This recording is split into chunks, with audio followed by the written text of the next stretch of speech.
La révélation est inséparable des situations pratiques. Dieu dispense toujours la révélation de lui-même en Christ dans des situations pratiques.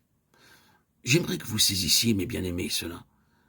Dieu garde toujours la révélation de lui-même en Christ liée à des situations pratiques. Ni vous, ni moi ne pouvons jamais avoir une révélation, si ce n'est en relation avec quelque nécessité. L'obtenir à titre de simple renseignement est impossible. Ce ne serait alors que de l'information. La révélation est autre chose. Nous ne pouvons pas y arriver par l'étude. Quand le Seigneur donna la manne dans le désert, qui est une figure de Christ comme pain descendu du ciel, il stipula avec beaucoup d'insistance qu'il ne fallait pas en recueillir un seul fragment qui dépassât les besoins du jour. Si les Israélites, dans leur récolte, allaient au-delà de la mesure de leurs besoins immédiats, la manne devenait corrompue. Le principe ou la loi de la manne, c'est que Dieu garde la révélation de lui-même en Christ liée à des situations pratiques, de nécessité. Et nous ne pouvons pas avoir de révélation à titre de simple enseignement comme on peut avoir une doctrine, une interprétation, une théorie pour le simple intérêt de la chose en elle-même. Cela signifie que Dieu va nous placer, vous et moi, dans des situations telles que seule une révélation de Christ pourra nous aider et nous sauver.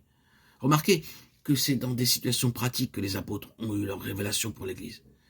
Ils ne se sont pas réunis autour d'une table dans le but d'élaborer un plan doctrinal et pratique à l'intention des assemblées. Ils se sont mis à l'œuvre. Et ils se sont heurtés ici et là à des situations désespérées qui les attendaient, pressés par les situations, souvent jusqu'à la détresse. Et ils ne pouvaient qu'aller à Dieu et recevaient alors la révélation libératrice. Le Nouveau Testament est le document le plus pratique qui soit parce qu'il est né de situations extrêmes, sous la pression des circonstances, sans issue. Le Seigneur donnait de la lumière pour chaque situation déterminée. La révélation de Christ dans les extrémités, pourrions-nous dire, voilà le moyen de garder Christ omniprésent. C'est le seul moyen qui le rende réellement vivant pour les siens. Que le Seigneur nous éclaire. C'est bien pour cela, bien-aimés, que le Seigneur nous garde dans des situations aiguës et d'un réalisme aussi pratique. Pour ce qui touche à la vérité évangélique, nous aurons le Seigneur contre nous si nous nous lançons dans des théories ou si nous nous laissons gagner par le côté technique des choses.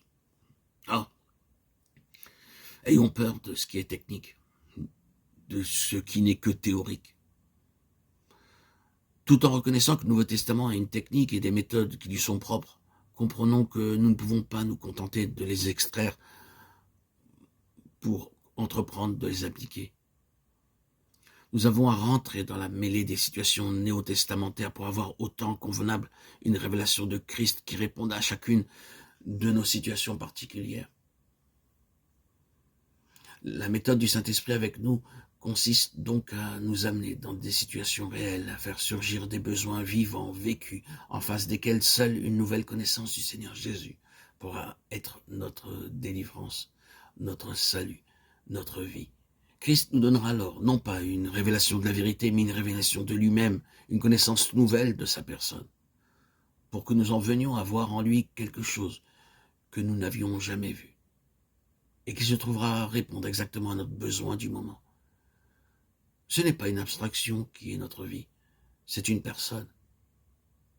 Il est la parole. La révélation ne peut venir qu'en vertu du Fils.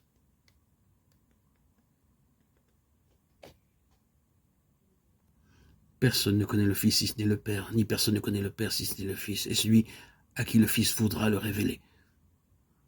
Matthieu 11, 27.